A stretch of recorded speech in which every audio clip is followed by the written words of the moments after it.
Cinderella, or the Little Glass Slipper by Andrew Lang. Once there was a gentleman who married for his second wife, the proudest and most haughty woman that was ever seen. She had by a former husband 2 daughters of her own humor, who were indeed exactly like her.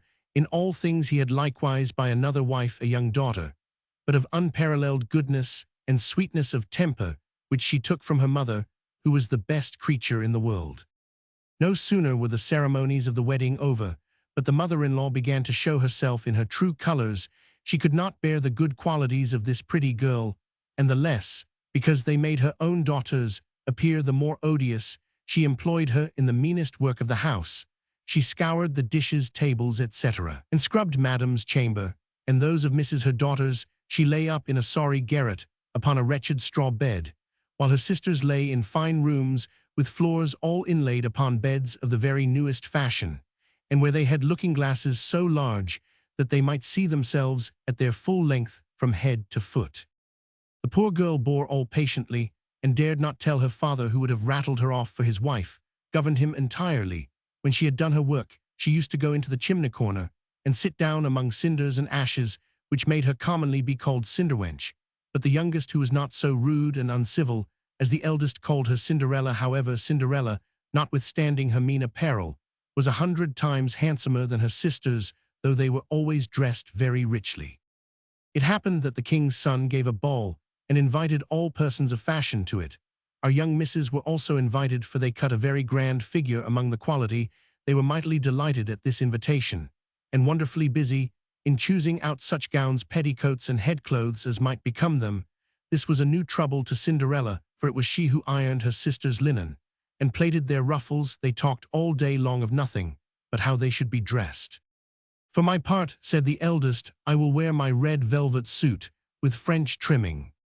And I said, "The youngest shall have my usual petticoat, but then to make amends for that I will put on my gold-flowered manteau and my diamond stomacher, which is far from being the most ordinary one in the world." They sent for the best tirewoman they could get to make up their headdresses and adjust their double pinners, and they had their red brushes and patches from Mademoiselle de la Pache. Cinderella was likewise called up to them to be consulted in all these matters, for she had excellent notions, and advised them always for the best, nay, and offered her services to dress their heads, which they were very willing she should do. As she was doing this, they said to her, "Cinderella, would you not be glad to go to the ball?" "Alas," said she, "you only jeer me. It is not for such as I am to go thither." "Thou art in the right of it," replied they. "It would make the people laugh to see a Cinderwench at a ball." Anyone but Cinderella would have dressed their heads awry, but she was very good and dressed them perfectly well. They were almost 2 days without eating, so much were they transported with joy. They broke above a dozen laces, in trying to be laced up close, that they might have a fine slender shape, and they were continually at their looking-glass. At last the happy day came. They went to court, and Cinderella followed them with her eyes as long as she could, and when she had lost sight of them, she fell a-crying. Her godmother, who saw her all in tears, asked her what was the matter. "I wish I could, I wish I could." She was not able to speak, the rest being interrupted by her tears and sobbing. This godmother of hers, who was a fairy, said to her, "Thou wishest thou couldst go to the ball, is it not so?" "Yes," cried Cinderella, with a great sigh. "Well," said her godmother, "be but a good girl, and I will contrive that thou shalt go." Then she took her into her chamber, and said to her, "Run into the garden, and bring me a pumpkin." Cinderella went immediately to gather the finest she could get, and brought it to her godmother. Not being able to imagine how this pumpkin could make her go to the ball, her godmother scooped out all the inside of it, having left nothing but the rind, which done she struck it with her wand, and the pumpkin was instantly turned into a fine coach, gilded all over with gold. She then went to look into her mousetrap, where she found 6 mice all alive, and ordered Cinderella to lift up a little the trapdoor, when giving each mouse, as it went out, a little tap with her wand. The mouse was that moment turned into a fine horse, which altogether made a very fine set of 6 horses of a beautiful mouse-colored dapple-gray, being at a loss for a coachman.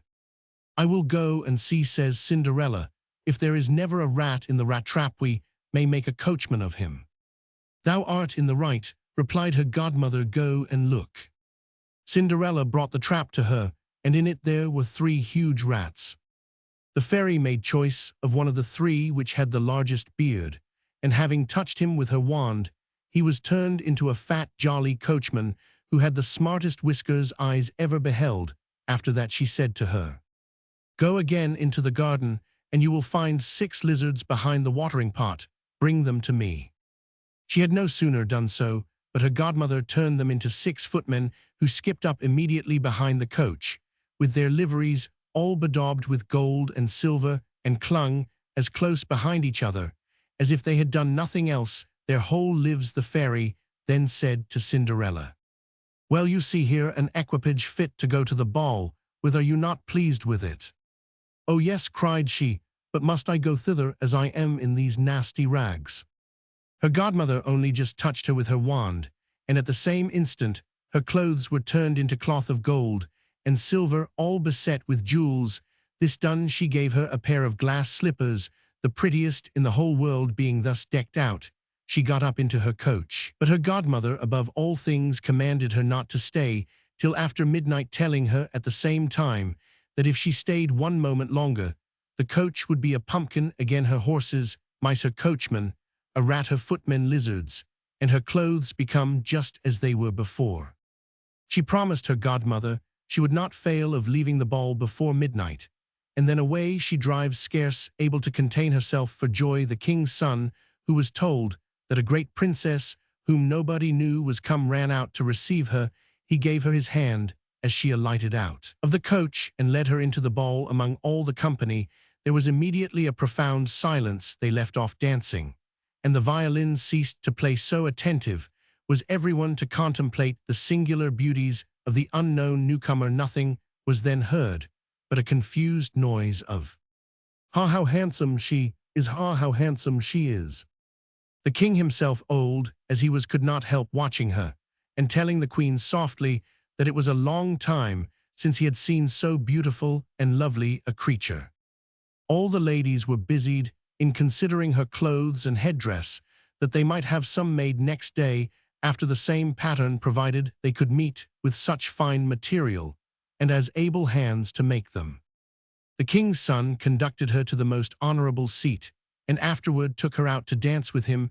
She danced so very gracefully that they all more and more admired her. A fine collation was served up, whereof the young prince ate not a morsel, so intently was he busied in gazing on her. She went and sat down by her sisters, showing them 1,000 civilities, giving them part of the oranges and citrons which the prince had presented her with, which very much surprised them, for they did not know her. While Cinderella was thus amusing her sisters, she heard the clock strike 11:75, whereupon she immediately made a courtesy to the company and hasted away as fast as she could. When she got home, she ran to seek out her godmother, and after having thanked her, she said she could not but heartily wish she might go next day to the ball, because the king's son had desired her. As she was eagerly telling her godmother whatever had passed at the ball, her 2 sisters knocked at the door, which Cinderella ran and opened. "How long you have stayed!" cried she, gaping, rubbing her eyes, and stretching herself as if she had been just waked out of her sleep. She had not, however, any manner of inclination to sleep since they went from home. "If thou hadst been at the ball," said one of her sisters, "thou wouldst not have been tired with it. There came thither the finest princess, the most beautiful ever was seen with mortal eyes. She showed us 1,000 civilities, and gave us oranges and citrons." Cinderella seemed very indifferent in the matter. Indeed, she asked them the name of that princess, but they told her they did not know it, and that the king's son was very uneasy on her account, and would give all the world to know who she was. At this, Cinderella, smiling, replied, "She must then be very beautiful. Indeed, how happy you have been! Could not I see her? Ah, dear Miss Charlotte, do lend me your yellow suit of clothes, which you wear every day." "Ay, to be sure," cried Miss Charlotte, "lend my clothes to such a dirty cinderwench as thou art. I should be a fool." Cinderella, indeed, expected well such answer, and was very glad of the refusal, for she would have been sadly put to it if her sister had lent her what she asked for jestingly. The next day the 2 sisters were at the ball, and so was Cinderella, but dressed more magnificently than before. The king's son was always by her, and never ceased his compliments and kind speeches to her, to whom all this was so far from being tiresome that she quite forgot what her godmother had recommended to her, so that she at last counted the clock striking 12, when she took it to be no more than 11. She then rose up and fled as nimble as a deer. The prince followed, but could not overtake her. She left behind one of her glass slippers, which the prince took up most carefully. She got home, but quite out of breath, and in her nasty old clothes, having nothing left her of all her finery, but one of the little slippers fell too, that she dropped. The guards at the palace gate were asked if they had not seen a princess go out, who said they had seen nobody go out but a young girl very meanly dressed, and who had more the air of a poor country wench than a gentlewoman. When the two sisters returned from the ball, Cinderella asked them if they had been well diverted, and if the fine lady had been there. They told her yes, but that she hurried away immediately when it struck 12, and with so much haste that she dropped one of her little glass slippers, the prettiest in the world, which the king's son had taken up, that he had done nothing but look at her all the time at the ball, and that most certainly he was very much in love with the beautiful person who owned the glass slipper. What they said was very true. For a few days after, the king's son caused it to be proclaimed by sound of trumpet that he would marry her whose foot the slipper would just fit. They whom he employed began to try it upon the princesses, then the duchesses and all the court, but in vain. It was brought to the two sisters, who did all they possibly could to thrust their foot into the slipper, but they could not effect it. Cinderella, who saw all this and knew her slipper, said to them, laughing, "Let me see if it will not fit me." Her sisters burst out a-laughing and began to banter her. The gentleman who was sent to try the slipper looked earnestly at Cinderella, and finding her very handsome, said it was but just that she should try, and that he had orders to let everyone make trial. He obliged Cinderella to sit down, and putting the slipper to her foot, he found it went on very easily, and fitted her as if it had been made of wax. The astonishment her two sisters were in was excessively great, but still abundantly greater, when Cinderella pulled out of her pocket the other slipper, and put it on her foot. Thereupon in came her godmother, who, having touched with her wand Cinderella's clothes, made them richer and more magnificent than any of those she had before. And now her two sisters found her to be that fine, beautiful lady whom they had seen at the ball. They threw themselves at her feet to beg pardon for all the ill treatment they had made her undergo. Cinderella took them up, and as she embraced them, cried that she forgave them with all her heart, and desired them always to love her. She was conducted to the young prince, dressed as she was. He thought her more charming than ever, and a few days after married her. Cinderella, who was no less good than beautiful, gave her two sisters lodgings in the palace, and that very same day matched them with two great lords of the court. One